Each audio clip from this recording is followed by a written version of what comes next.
Abre nuestras mentes, pon disposición en nosotros, danos esfuerzo para poder resistir al sueño, para poder resistir, Señor, a distracción. Y por favor, manténnos, Señor, puestos los ojos en Cristo, el autor y consumador de nuestra fe. Amén. Amén. Ok, amados, entramos en el tercer tema, la soteriología, según lo hemos visto con Romanos 8, del 28 al 30. En esta vez vamos a iniciar con la justificación. Quiero iniciar diciendo que la justificación es el distintivo prácticamente de lo que es la Iglesia reformada. No hay tema que haya trajinado más la Iglesia reformada que la justificación. Y esta justificación, por supuesto, como nosotros la entendemos, como la Escritura lo refleja, a través de la gracia de Dios. En un tiempo se creía o surgió como tal esta ideología de que la justificación era por obras del hombre y que por nuestros méritos podíamos alcanzar la eternidad en el cielo. Es allí cuando se levantaron como tal los reformadores, es allí cuando se levantaron los protestantes para luchar y mantener esta verdad limpia tal y cual nos enseñan las Escrituras. Entender, amada iglesia, la justificación es entender mi relación con Dios. Esto es decir, es entender mi posición delante de un Dios santo y delante de un Dios justo. ¿Cómo es que realmente Dios me mira a mí? ¿Y cuál es mi posición delante de ese Dios? Les anticipo, amada iglesia, que el problema de la justificación es lidiar con este problema en que yo estoy destituido y he perdido el favor de Dios y que de una u otra manera debemos recuperarlo. Hay que recuperar ese favor de Dios, pues de no ser así, nosotros estamos condenados a una absoluta ruina y a una irremediable perdición. Los invito una vez más a que vayamos, por favor, al pasaje central de Romanos. Romanos capítulo 8, desde el versículo 28 hasta el versículo 30. Leo para ustedes. Vamos a hacer unos primeros acercamientos acerca de la justificación con este texto central. Dice versículo 28 en adelante: y sabemos que a los que aman a Dios todas las cosas les ayudan a bien. Esto es, a los que conforme a su propósito son llamados. Porque a los que antes conoció, también los predestinó para que fuesen hechos conforme a la imagen de su Hijo, para que Él sea el primogénito entre muchos hermanos. Y a los que predestinó, a estos también llamó, y a los que llamó, a estos también justificó, y a los que justificó, a estos también glorificó. Simplemente son acercamientos, no vamos a entrar a profundidad como tal del pasaje, pero hay tres verdades que nos revela estos versículos. Lo primero que todo, y que ya es trajinado por los anteriores predicadores, Pastor John y Jordan, es que es Dios el que justifica. Vemos que es Dios el que predestina como tal a esos varones, a esas mujeres que van a ir a vida eterna. Vemos también que es Dios el que llama a esos varones, a esas mujeres que van a ir a vida eterna. Igualmente podemos decir con la justificación que es Dios el que justifica. Si nosotros notamos el versículo 28 en su parte final dice: y sabemos que a los que aman a Dios todas las cosas les ayudan a bien, esto es, a los que conforme a su propósito. Ese su nos está hablando innegablemente de Dios. No el propósito del creyente, sino el propósito de Dios. Y basado en esa palabra, en ese su, es que continúa como tal toda la cadena. Este es el primer acercamiento que podemos tener acerca de la justificación, que es Dios el que justifica. Lo segundo que podemos decir, la segunda verdad que podemos encontrar así a vuelo de pájaro, es que Dios ya nos justificó. Dios ya nos justificó, y esto lo podemos encontrar en la parte final, versículo 30, la segunda parte, dice: y a los que llamó, a estos también justificó, y a los que justificó, a estos también glorificó. Si notan, todos estos verbos están en pasado. Amados, que Dios nos justifique no es una promesa. Que Dios nos llame no es una promesa. Que Dios nos escoja no es una promesa. Es una verdad de Dios. Simplemente lo está diciendo a manera informativa, para que nosotros lo entendamos. No nos está prometiendo justificarnos. Él ya simplemente lo hizo. Y lo tercero que podemos ver acerca de la justificación es que es inmutable. Es tan inmutable como el mismo carácter de Dios. Y esto podemos ver en el versículo 29, donde dice: porque a los que antes conoció, también los predestinó para que fuesen hechos conformes a la imagen de su Hijo. Esto ya lo hizo desde la eternidad, ya hizo todo el plan, nos escogió, y por eso es que nosotros usualmente decimos el refrán reformado, que una vez salvos, siempre salvos. Es inmutable y ya lo hizo. Amados, miremos qué significa el concepto justificación. Arranquemos desde ahí. La justificación viene del verbo dikaio, que significa declarar justo. De nuevo, significa declarar justo, no que la persona es justa, es declarar justo. Y algo que debemos entender cuando dice o cuando queremos dar su significado de que es declarar justo, no es simplemente que es simplemente de nombre, se le llama justo a una persona o no se le llama justo, sino que el trato para con la persona es ese trato de justo. Y esto cambia totalmente la relación de Dios y el hombre cuando es regenerado, y de Dios y el hombre cuando no es regenerado. Cuando una persona es justa delante de Dios, el trato de Dios hacia esa persona es con amor, es con disciplina de padre hacia hijo. Cuando el trato es de un Dios justo hacia una persona que no es regenerada, es un trato de ira. Es totalmente diferente. Así que cuando nos referimos de que la palabra significa declarar justo, no es solamente en el concepto, sino también en el trato que Dios tiene para con su pueblo. La división temática que vamos a ver en el día de hoy, me molestan harto porque son introducciones y pues es bien complejo dar todo un tema tan amplio como es la justificación en un solo sermón. Sin embargo, vamos a hacer esta división temática para mayor comprensión. Lo primero que vamos a ver es la justificación en el principio. ¿Cómo era la justificación en el principio? Quienes están tomando apuntes lo pueden registrar. Lo segundo que vamos a ver es el problema. Lo tercero es la necesidad de otro tipo de justificación. Y lo cuarto, las evidencias de la justificación. Entramos con lo primero, la justificación en el principio. Amados, Dios en su perfecto gobierno, en su perfecta soberanía, ha establecido unas leyes para gobernar a toda su creación. Y esto incluye también al hombre. Cuando estamos hablando de la justificación, marquémonos en nuestras mentes que es un término legal. Que lo que vamos a hablar hoy es un asunto legal.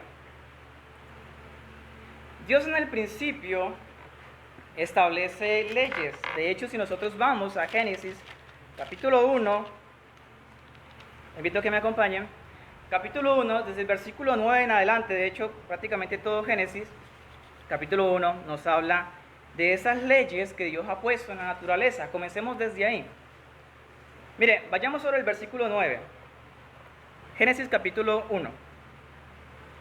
Dice la palabra de Dios: luego Dios dijo que las aguas debajo del cielo se junten en un solo lugar para que aparezca el suelo seco. Y así sucedió. Dios llamó a este lugar suelo seco, a la tierra, y a las aguas que se habían juntado la llamó mar.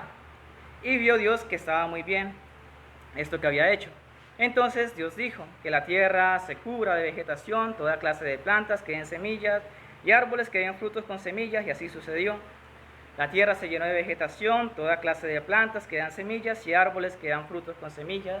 Y vio Dios que estaba muy bien esto que había hecho. Llegó la tarde y después la mañana, ese fue el tercer día. Versículo 14.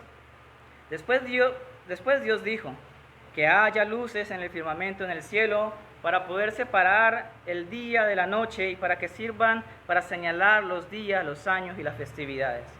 Que estas luces estén en el firmamento para alumbrar la tierra, y así sucedió. Dios hizo dos grandes luces, la más grande para gobernar en el día y la más pequeña para gobernar en la noche. Y Dios puso estas luces en el cielo para darle iluminación a la tierra, para que las dos gobernaran, una durante el día y la otra durante la noche, y para separar la luz de la oscuridad. Y vio Dios que estaba muy bien esto que había hecho. Luego llegó la tarde y después la mañana, esto fue el día cuarto. Vamos al día quinto.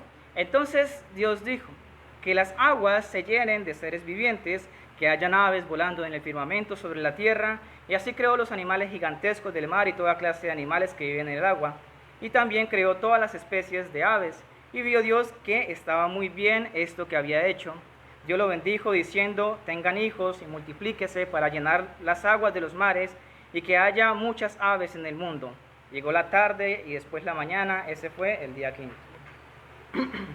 Si vemos aquí, cada día que va Dios creando, si cada día que Dios va creando lo que conocemos como su creación, Dios le pone unas leyes, Dios les da unos mandamientos a su creación. No estamos aquí todavía con el hombre, estamos simplemente con su creación, lo que ha pasado hasta el quinto día. ¿Qué le dice Dios a las aguas? Ok, júntense, unas allá arriba, otras acá abajo, despejen esto es tierra. Ok, los árboles deben de dar semilla. Ok, la pongamos aquí, allá en el cielo lumbreras, una para que gobiernen el día, otra para que gobiernen la noche.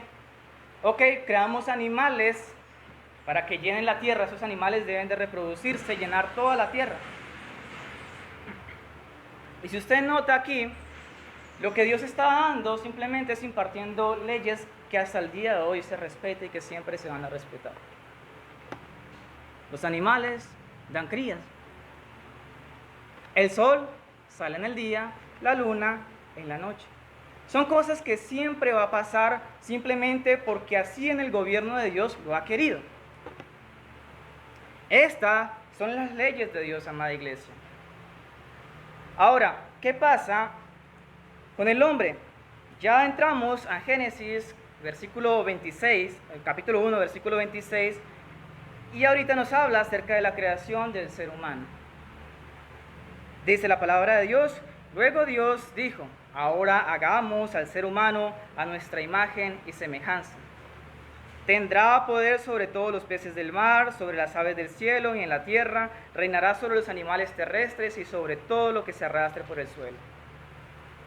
Dios le da una orden como tal aquí al hombre para que gobierne como tal toda esa creación que Dios le ha dado. Esa es parte del decreto de Dios, esa es la ley de Dios en este instante. Estamos en Génesis capítulo 1. Esto es lo que Dios le dijo como tal al hombre y que el hombre debía hacer. ¿A qué se dedicó Adán cuando Dios inmediatamente lo creó? Pues a gobernar sobre los peces, sobre los animales y estar pendiente de la tierra. Esto es lo que podemos ver aquí. Ahora, amados, quiero que tengan en cuenta en este primer punto de la justificación en el principio, que cuando Dios le da estas leyes al hombre, es porque el hombre tiene la capacidad de cumplir a cabalidad con todas esas leyes que Dios le da. Vayamos por un momento ya a Génesis capítulo 2, donde se centra más la atención en el hombre, sobre el versículo 15 al versículo 17. el versículo 15, Génesis capítulo 2.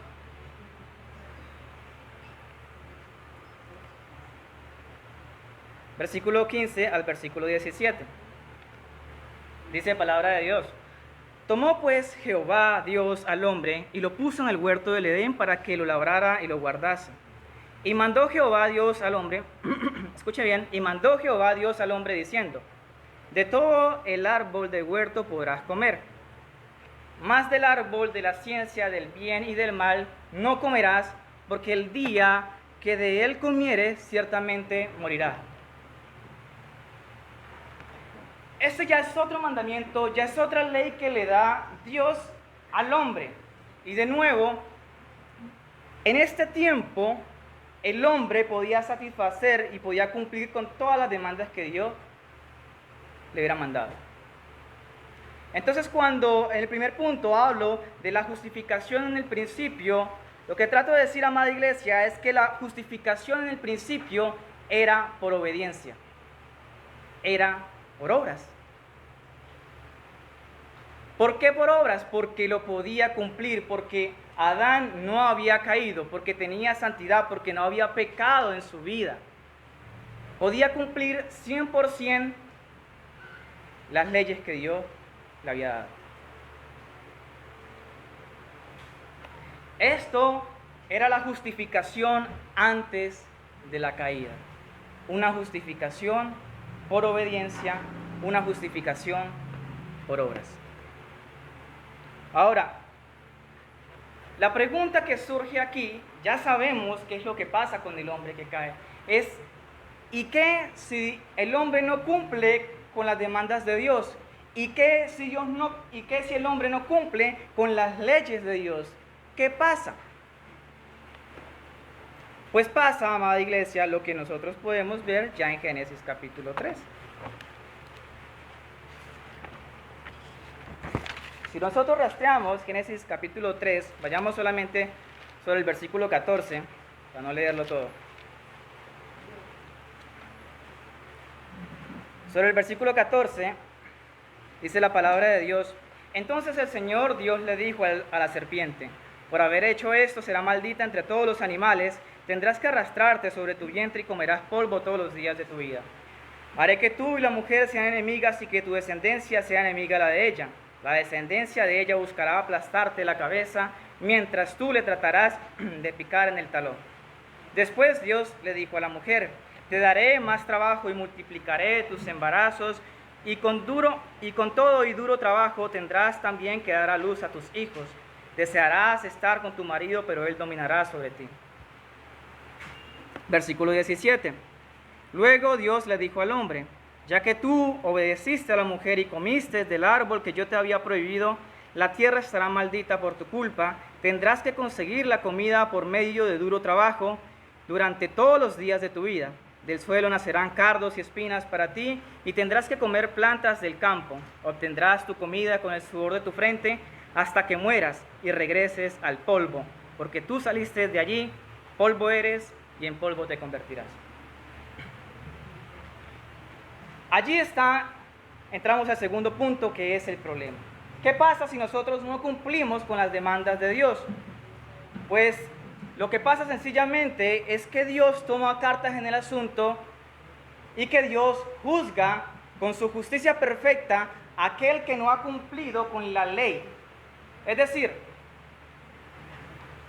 si una persona llega a mi casa y roba de mis pertenencias, se da cuenta la policía quién es la persona y lo detienen, lo justo es que esta persona pague por el mal que me ha hecho. De la misma manera, cuando Dios da una orden, cuando Dios le dice a Adán, oiga, no coma de ese árbol.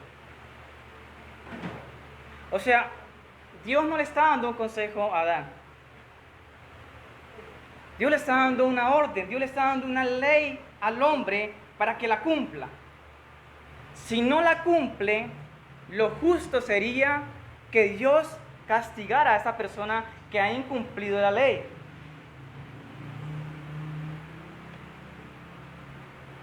Y es aquí cuando vemos que hay un castigo para todos aquellos que han incumplido la ley o que han servido de tropiezo para incumplir la ley. Por eso es que vemos que desde el versículo 14 hasta el versículo 19 hay un castigo para la serpiente, para el diablo, hay un castigo para Eva, porque es culpable, y hay un castigo para Adán. Amados, Dios no pasa, amada iglesia, al que es inocente por culpable, o aquel que es culpable por inocente. Debe que pagar. Y sabemos que allí es donde entra la muerte en esta caída. La muerte entra por esa desobediencia de la ley de Dios. Y es cuando nosotros desobedecemos a esa justa ley de Dios, a lo que Él llama pecado. No es nada más, sino cuando nosotros desobedecemos su ley. ¿Qué es el pecado? Desobedecer la ley de Dios. Y es cuando aquí vemos la consecuencia de ese pecado. Su consecuencia sabemos que es la muerte. Sin embargo, no solamente Dios se queda estableciendo su justicia sobre el hombre, en el capítulo 1 y en el capítulo 2 de Génesis, no solamente se queda estableciendo Él sus leyes para con el hombre, sino que a través de toda la Escritura nos va incorporando más leyes. Si a este punto el hombre cae, si a este punto el hombre ya es incapaz de cumplir con la justicia de Dios, lo comprobó cuando Dios le dijo, oiga, no coma de ese árbol, y simplemente el hombre no lo hizo. Ya sabemos que aquí es imposible que el hombre pueda practicar esa justicia perfecta que Dios demanda. Sin embargo, eso no impide que Dios siga colocando esa justicia en el hombre. Es por eso que no solamente encontramos en Génesis capítulo 1 y Génesis capítulo 2 leyes de Dios, sino que simplemente es un aperitivo de las leyes de Dios, de la justicia de Dios. Dios no se queda simplemente con las leyes del capítulo 1 y el capítulo 2 de Génesis, a pesar de que el hombre ya no las pueda cumplir. Dios sigue incorporando sus leyes. Por eso podemos rastrear en todos los libros leyes tras leyes que Dios pone a su pueblo. Éxodo capítulo 20 nosotros lo conocemos como los 10 mandamientos. Pero no solamente es Éxodo capítulo 20 donde podemos ver más mandamientos. En Levítico capítulo 19 nosotros vemos leyes también sociales, leyes morales y leyes religiosas que Dios también le pone a su pueblo. Y no solamente en Levítico, sino que en Números 5 podemos ver también otras leyes como las de salubridad, como la de restitución, como la de celos. En Deuteronomio continúa Dios con más leyes. Capítulo 20 nos habla acerca de las leyes de la guerra. En Josué, capítulo 1, podemos ver allí esa ley que Dios demanda, el compromiso con estudiar y cumplir con las Escrituras, una ley de esfuerzo para con el hombre. Y si usted rastrea libro tras libro, encontrará más leyes. ¿A qué conclusión llegamos acá? Amados, que el hecho de que el hombre sea incapaz de cumplir con las leyes, con las demandas de Dios, con la justicia perfecta de Dios, eso no impide que Dios tuerza su brazo, que Dios simplemente pase por alto su justicia. Dios es justo y en su soberanía ha querido que el hombre ande en su camino y le ha puesto leyes, aunque el hombre no pueda hacerlo. Aquí lo que nosotros, amada iglesia, podemos ver es la inflexibilidad de la justicia de Dios. Dios no es flexible en su justicia. Dios no pasa por alto al culpable. Debe que efectuarse la justicia de Dios. De no ser así, atentaría contra su propio ser. Cuando decimos que Dios es justo, es que es justo completamente. Y que no es que el pastor Pedro cometa un pecado y como que yo volteo la cara y no lo quiero ver. No, amada iglesia. Dios lo ve y lo juzga. Esa es su justicia. Así que aquí podemos ver, amada iglesia, que no solamente Dios se queda allí cuando cae el hombre imponiendo sus leyes, sino que Él tiene más leyes para nosotros. Y que nosotros debemos de responder por esas leyes, aunque estemos incapacitados de cumplirlas.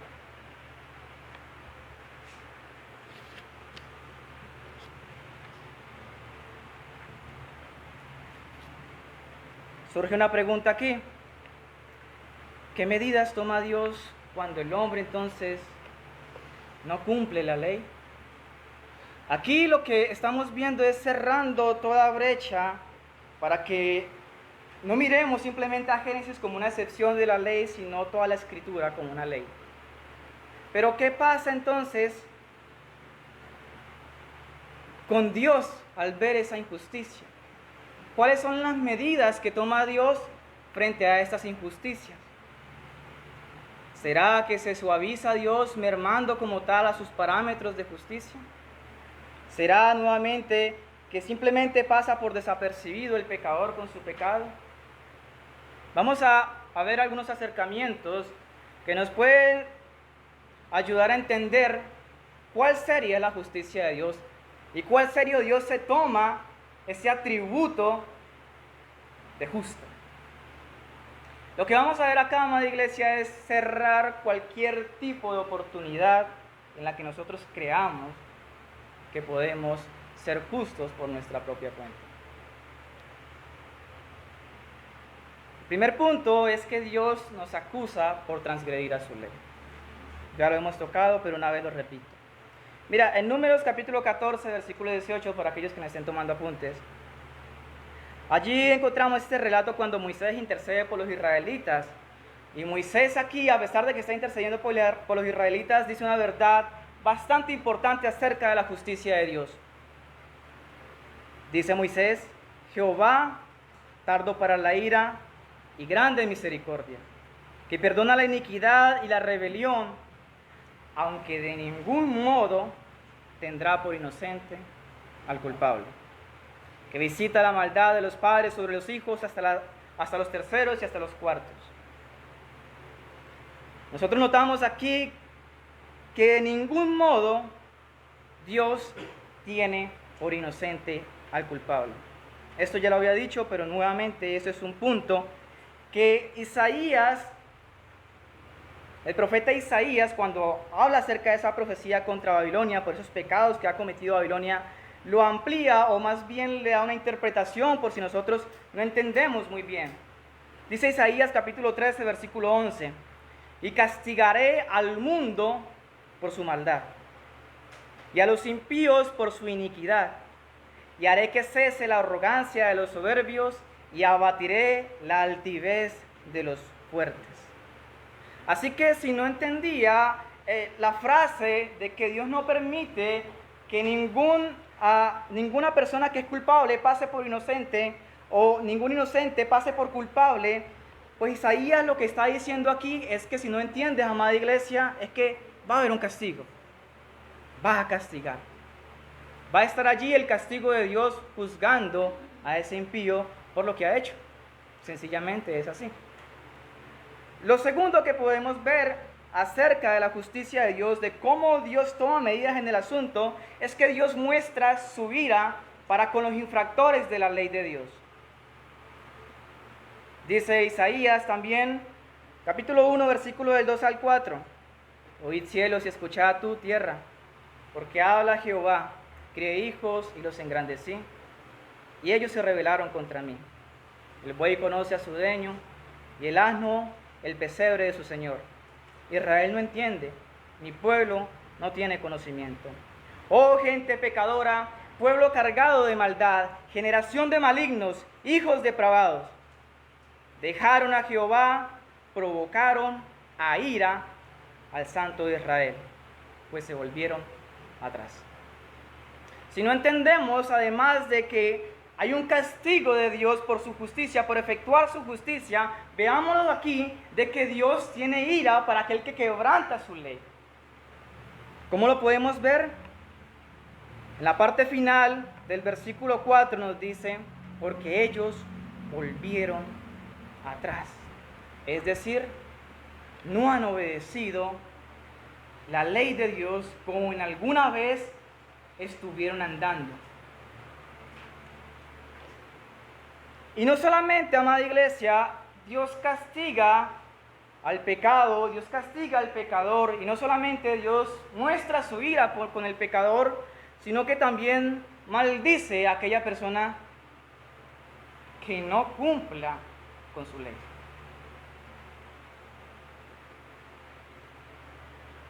Gálatas capítulo 3, versículo 10 dice, porque todo aquel que depende de las obras de la ley está bajo maldición, pues escrito está, maldito todo aquel que no permaneciere en todas las cosas escritas en el libro de la ley para hacerlas. Yo les invito más bien a que vayamos a Deuteronomios capítulo 28, que también nos da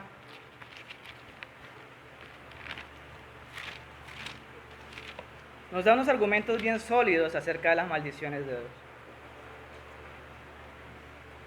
Deuteronomios capítulo 28, del versículo 15 en adelante, vamos a leer solamente unos versículos para darnos idea de esto, de las maldiciones que tenemos por no obedecer la ley de Dios. Dice versículo 15 en adelante, pero si tú no obedeces al Señor tu Dios, ni sigues fielmente todos sus mandamientos y leyes que hoy te mando, entonces todas estas maldiciones vendrán contra ti. Y pone 2 puntos y comienza a desarrollar maldición tras maldición. Versículo 16 comienza con la primera, serás maldito en la ciudad y serás maldito en el campo. Tu canasta y tu tazón de amasar serán malditos. Tus hijos y tus cosechas serán malditos. Los terneros de tus manadas y los corderos de tu rebaño serán malditos. Tú serás maldito en todo tiempo y en toda actividad. Y continúa todo el capítulo 28, desde el versículo 15 en adelante, diciéndonos cuántas maldiciones nosotros tenemos por desobedecer la ley de Dios.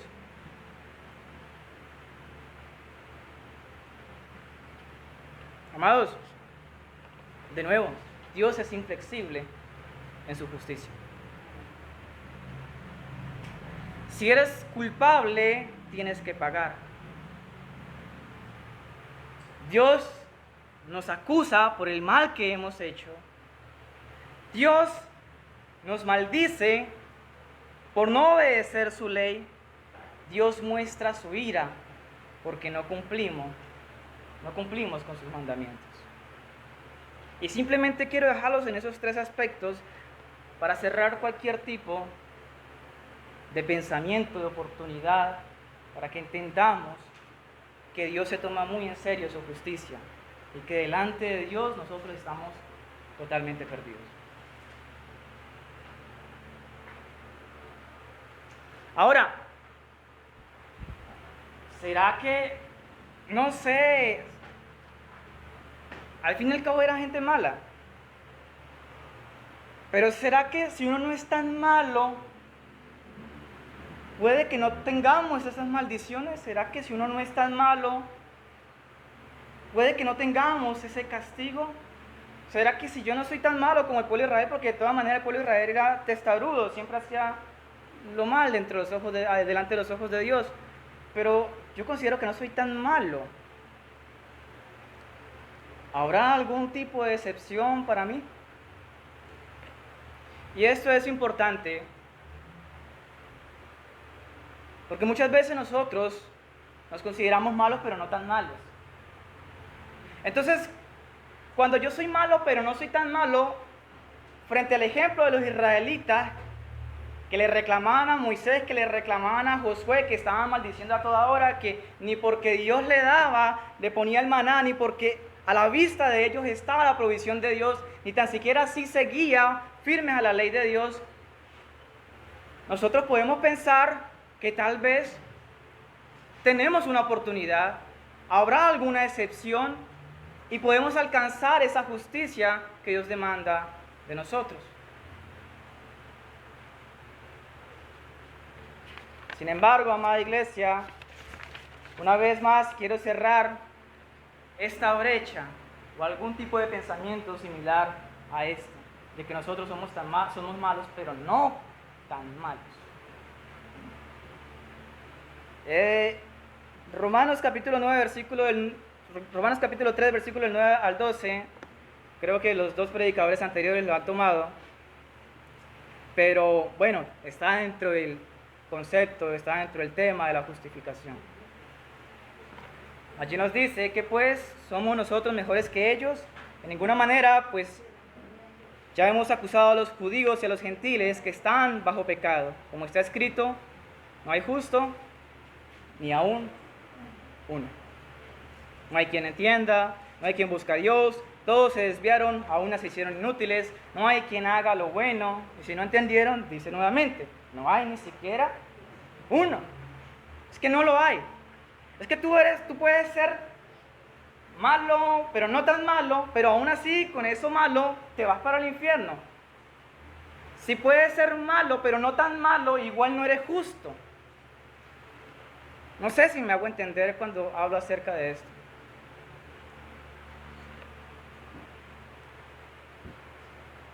Y cuando nosotros escuchamos ese tipo de comentarios de que yo soy malo, pero no tan malo, es porque nuestro punto de comparación está mal puesto. Es porque cuando yo digo que soy malo, pero no tan malo, es porque muy seguramente yo no me estoy midiendo a la luz de la Escritura, al estándar de la Escritura, sino que yo me estoy midiendo de pronto a lo que yo miro de mi prójimo, al carácter que yo miro de mi prójimo, al proceder que yo miro de mi hermano. Y usualmente lo que nosotros hacemos en esto, si nos medimos de hombre a hombre, yo me puedo justificar. Yo puedo decir perfectamente, amado, yo soy malo, pero es que mire que yo predico la palabra. El caballero allá no predica la palabra. Yo sé que yo soy malo, pero es que yo diezmo. El otro caballero allá no diezmo. Soy malo, pero yo aporto como tal y sirvo en la obra de Cristo. La señora allá yo no la miro nunca aportando en la obra de Cristo. Soy malo, pero no nos neguemos, soy buen vecino. Yo nunca tengo problemas con mis vecinos. En cambio, el hermano mantiene agarrado con el vecino. Y usted puede sacar una y otra excusa, pongamos los argumentos humanos, y al final de todo, cuando usted termina a compararse con su hermano, usted va a justificarse y va a decir, pues, ¿sí ve que no soy tan malo? ¿Sí ve que no soy tan malo? O sea, no estoy tan mal que se diga. Yo sé que soy malo, pero no tan malo. Y entonces cuando nosotros tratamos de colocar que yo soy malo, pero no tan malo, lo que estoy diciendo, Dios tendrá una excepción para mí, que estoy como en otro grupo, de los que son malos, pero no son tan malos.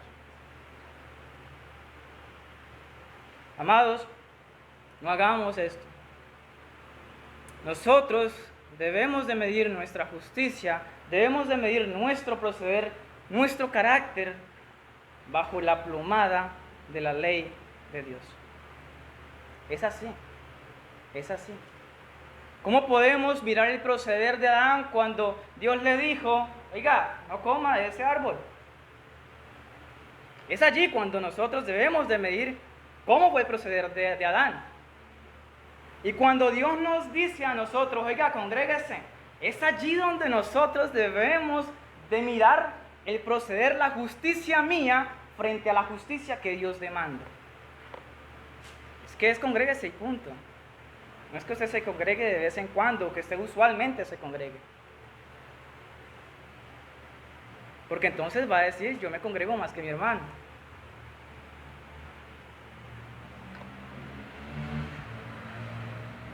Cuando nosotros, amada iglesia, nos sometemos bajo la ley de Dios, bajo la justicia de Dios, y vemos la condición tan terrible en la que nosotros estamos,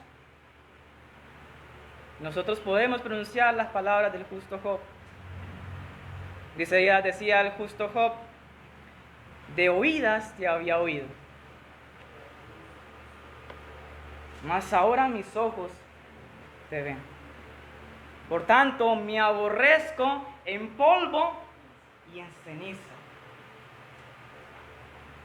Era parte de la cultura hacer esto cuando el hombre se sentía, mejor dicho, devastado, humillado, arrastrado totalmente.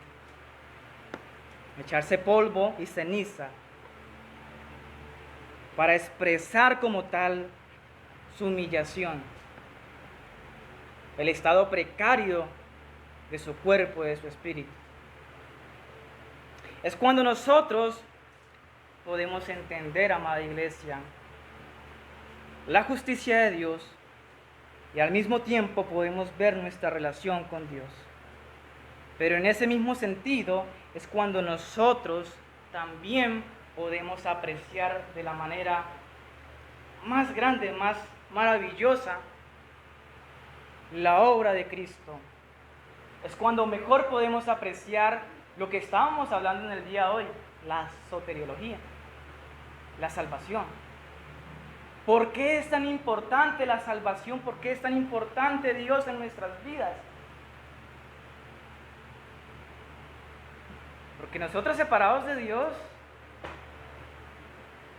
nada que hacer. Nada nosotros podemos hacer. Hasta ahora, amados, hasta ahora, en lo recorrido de la predicación, todo está perdido para nosotros. Hemos cerrado cualquier tipo de brecha para creer que nosotros tenemos una puertica. Hemos cerrado completamente la brecha por si quisiera uno como deslizarse por algún cangilón. No lo hay. Y cuando no hay brecha, cuando estamos allí encerrados y no hay una salida, es cuando entra entonces el alma en preocupación. Y es cuando comienza a preguntarse cómo nosotros podemos ser justificados. O dicho en palabras de Bildad Suita, en el libro de Job, capítulo 25, versículo 4, lo dice, ¿cómo pues se justificará el hombre para con Dios? ¿Cómo entonces es que se justifica el hombre para con Dios si aparentemente todo está perdido?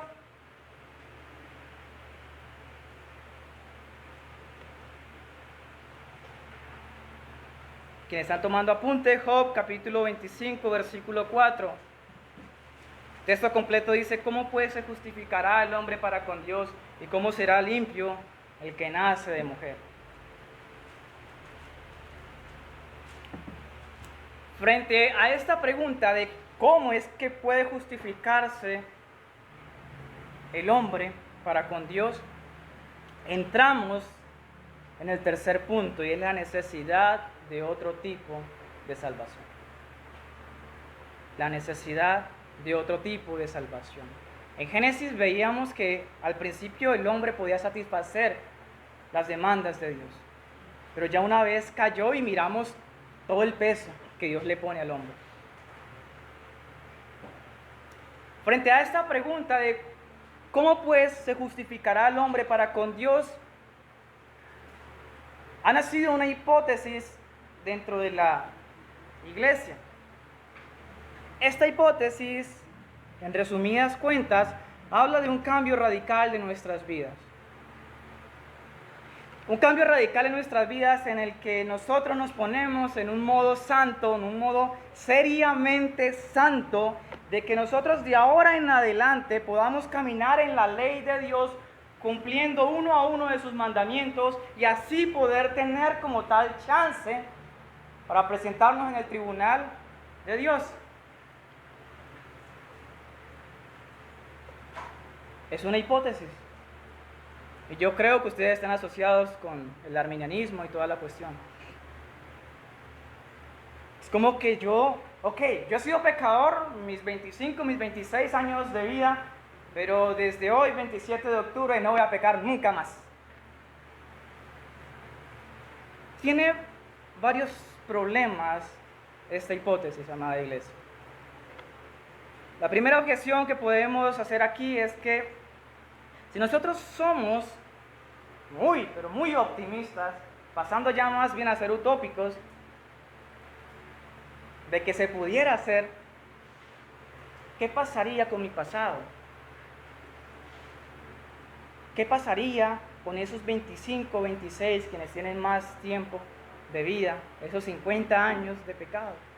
¿Qué pasaría con todos esos 50 años? Dios los va a juzgar. Dios los va a juzgar.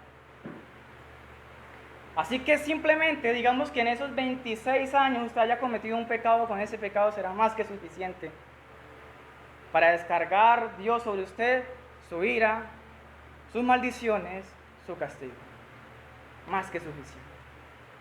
Así que es imposible, amada iglesia, que nosotros podamos justificarnos por un cambio radical en nuestras vidas. Lo primero, por el pasado. No podemos regresar al pasado, no podemos corregir nuestro pasado. Los pecados que nosotros cometimos, esos pecados están. Lo segundo es que, amados, ya dejemos de ser tan optimistas, seamos más realistas. Pablo nos dice que no hay un justo, ni siquiera uno. Seamos realistas que al momento de que nosotros salgamos de acá vamos a seguir pecando. Así que no lo puedes hacer. Es otro argumento imposible para el hombre. ¿Por qué es imposible, amada iglesia? Por esa naturaleza ya que es caída. Cuando hablo de naturaleza, hablo algo que es más fuerte que nuestra propia voluntad, amados. Nuestra voluntad ciertamente es obedecer cada una de las leyes de Dios, pero la naturaleza está allí. La naturaleza, bien decía Cristo, mira, cuando un árbol está malo, sus frutos van a ser malos. Ahora, el árbol puede esforzarse mucho para dar frutos buenos, pero su naturaleza como árbol es malo. Va a dar frutos malos. Cuando nosotros estamos caídos, cuando nuestra naturaleza es caída, es pecaminosa, nosotros podemos hacer el esfuerzo para ser los más santos posibles, para cumplir con todos los mandamientos de Dios, pero de nuevo hay una naturaleza, hay una esencia en el hombre que se lo impide. Y peca. Tercera objeción contra este tipo de justificación, que es el cambio radical en nuestras vidas. La tercera objeción, amados, es que si un cristiano dice esto es porque no ha considerado como tal la obra de Cristo. Mira, si un cristiano puede tener un cambio radical en sus vidas por su propia cuenta, es un completo despropósito la venida de Cristo. ¿Para qué vino Cristo entonces? ¿Para qué sufrió? ¿Para qué estuvo en su ministerio? ¿Para qué aguantó sus latigazos? ¿Para qué murió en el madero si al fin y al cabo el hombre lo podía hacer?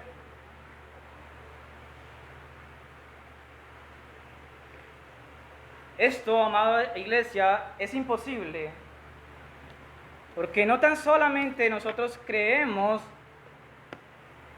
que Cristo vino y hizo esa obra por nosotros, sino que históricamente podemos encontrar de que la hizo. Y tú no puedes cambiar la historia, y tú no puedes cambiar el plan de Dios. Así que estamos dando estos argumentos bastante fuertes para decir, amados, que no podemos tener un cambio radical en nuestras vidas por nuestras convicciones, por nuestros pensamientos, por unas buenas motivaciones. No lo podemos hacer.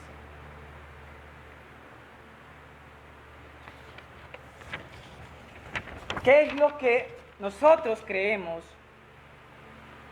realmente acerca de la obra justificadora de Cristo? Nosotros creemos, amados, de que Cristo hizo toda la obra en nosotros, que esa es la manera como nosotros somos justificados, por la obra de Cristo. Sin embargo, cuando nosotros hablamos de la obra de Cristo es un concepto bastante amplio, que incluye muchas cosas,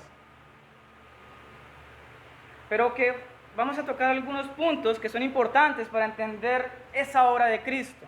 Lo primero que nosotros debemos entender es que Cristo es la representación de nosotros.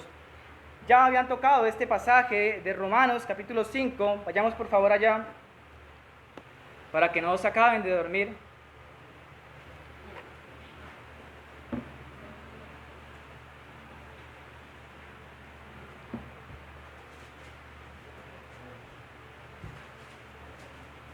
Romanos capítulo 15, versículo 19 al 21.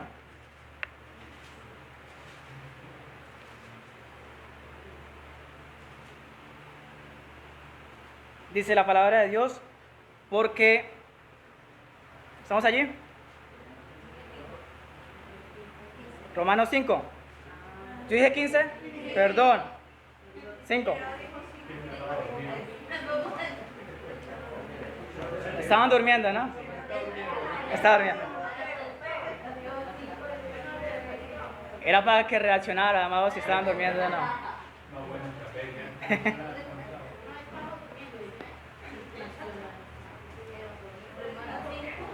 Dice, porque así como por la desobediencia de un hombre los muchos fueron constituidos pecadores, así también por la obediencia de uno los muchos serán constituidos justos. Pero la ley se introdujo para que el pecado abundase, mas cuando el pecado abundó, sobreabundó la gracia, para que así como el pecado reinó para la muerte, así también la gracia reine para la justicia, para la vida eterna, mediante Jesucristo nuestro Señor. Amén. Lo que podemos ver ahí es la representación de Cristo para con su pueblo. También lo habían hablado los anteriores expositores. Pero esto es propio como tal de la justificación. Dios es el que representa a su pueblo. Así como Adán representó a la humanidad en su tiempo, Cristo representa a su iglesia. Y eso es lo primero que nosotros debemos entender en la justificación. Que hay uno que nos representa a nosotros. Hay uno que nos representa a nosotros y que cambia todo el panorama que nos dejó Adán. Adán nos dejó muerte.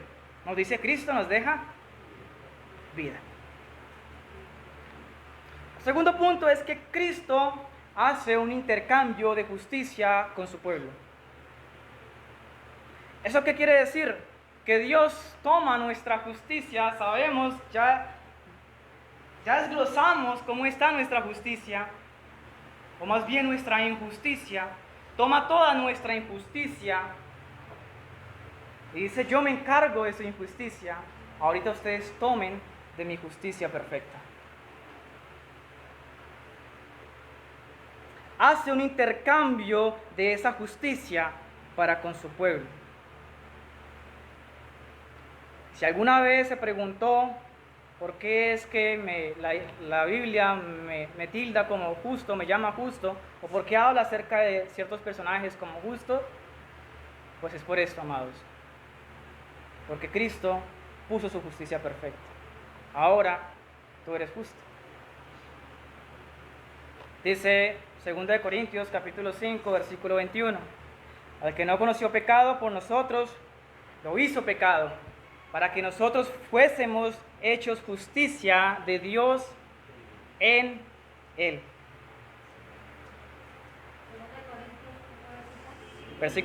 Capítulo 5, versículo 21. Tercer punto, acerca como tal de la justificación que nosotros debemos de tener en cuenta, es que Cristo paga nuestros pecados. Cristo paga por esa justicia. La justificación, amados, nosotros la tomamos por gracia, ¿cierto? Pero para Cristo no fue por gracia. Para Cristo fue por obras. No es que el Padre diga, no, es que tú eres mi hijo, entonces tratémonos pasito. No, amados. De nuevo, Dios es inflexible en su justicia. Así que todos los pecados que tú has cometido, que nosotros hemos cometido, todos los que podemos estar cometiendo en este momento y todos los que vamos a cometer, todos los tomó Cristo.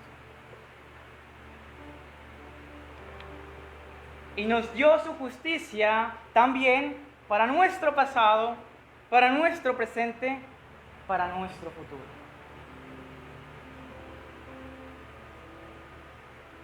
En conclusión, habla el apóstol Pablo. Concluimos pues que el hombre es justificado por fe sin las obras de la ley. ¿Es Dios solamente Dios de los judíos? ¿No es también Dios de los gentiles? Ciertamente también de los gentiles, porque Dios es uno y Él nos justificará por la fe a los... Por la fe, perdón, me perdí. Romanos. ¿Me lo lee que tengo otra versión, Jordan? Porque Dios es uno y Él justificará por la fe a los de la circuncisión, por medio de la fe a los de la incircuncisión. Muchas gracias. Hasta el 31. Romanos 3, 28 a 31. Luego por la fe invalidamos la ley en ninguna manera, sino que confirmamos la ley. Gracias. Esta es la conclusión que el mismo apóstol Pablo da acerca de este tema, la justificación. Amados, no es una conclusión mía, es una conclusión del apóstol Pablo.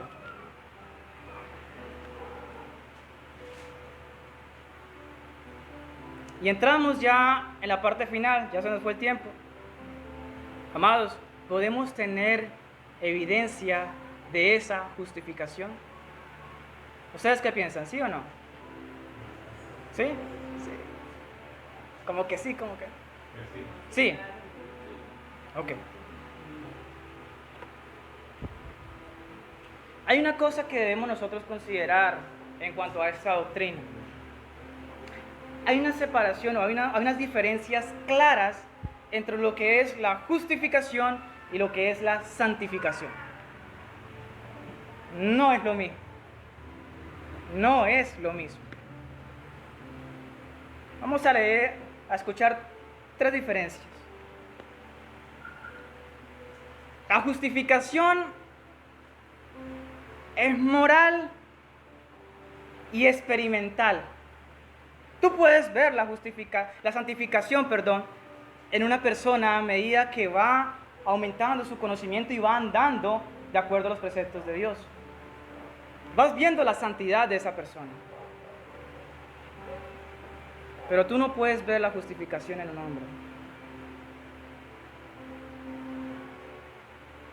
No la puedes ver porque si nosotros recordamos toda la predicación, estamos hablando de un asunto legal. Un asunto que se dio cuando Cristo tomó nuestro lugar, fue a la cruz y hasta que terminó dijo, ¿sabe qué? Consumado es. He cumplido todo. Punto. Consumado es. Cuando dice consumado es he terminado esa obra de la salvación. He terminado esa obra de la justificación porque ahí está dentro. Lo segundo que debemos entender, amados, es que la santificación resulta de la operación del Espíritu Santo. Por algo se dice Espíritu Santo, porque santifica también. La justificación es meramente de Cristo. Estamos hablando de Dios, claro. Pero dentro de esa economía de Dios, ¿quién fue el que tomó nuestro lugar? Cristo, la segunda persona de la Trinidad.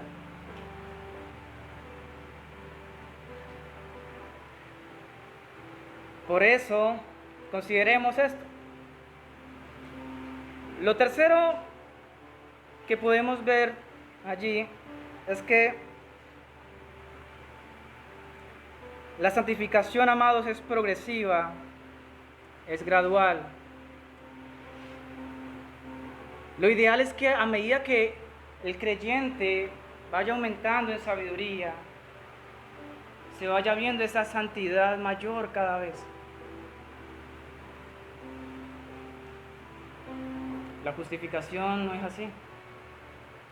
La justificación, de nuevo, pasó hace más de 2000 años, cerca de 2000 años. Tú no estabas allí para verlo. Lo creemos, claro, por fe. Pero no puedes ver eso en mí. Pasó y es obra de Cristo. Ahora, lo que podemos decir aquí o concluir, pues obviamente es que no hay tal cosa como una evidencia de la justificación. Porque es legal, porque es del pasado, porque es de Cristo y porque ya fue. No estamos crucificando a Cristo cada rato por nuestro proceder, porque la justificación es de Cristo. Lo que sí nosotros podemos ver y que es sí o sí ligado a la justificación es la santificación. O sea, no hay tal cosa, no hay hombre que diga que es justificado pero no es santificado. ¿Me hago entender? Una vez la justificación se da, Dios paga por mí, me declara justo, una vez que pone su Espíritu Santo y comienza esa obra de santificación. Es por eso que nosotros, claro que podemos ver esos frutos o esas evidencias en el cristiano de una justificación que ya se dio, pero una santificación que se está reflejando en la vida del creyente. Además, podemos decir, hermanos, como decía el apóstol Pablo en su conclusión, es que eso es excusa para nosotros invalidar la ley, en que nosotros seamos justificados por gracia, en ninguna manera. Solamente es que confirmamos esa ley cuando somos justificados. ¿Cómo confirmamos esa ley? Si nos nota al final del versículo 31 de Romanos 3. ¿Cómo es que se confirma esa ley? Por ese proceso de santificación.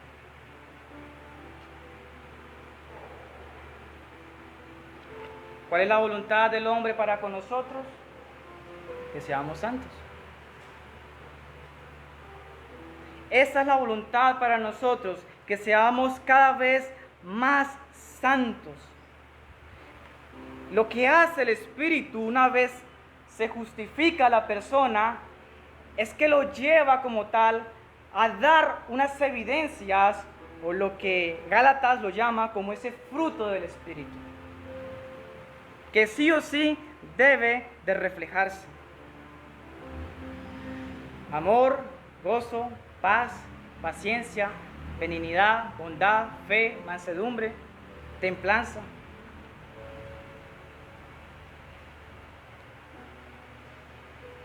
Es lo que nosotros, amados, debemos de reflejar.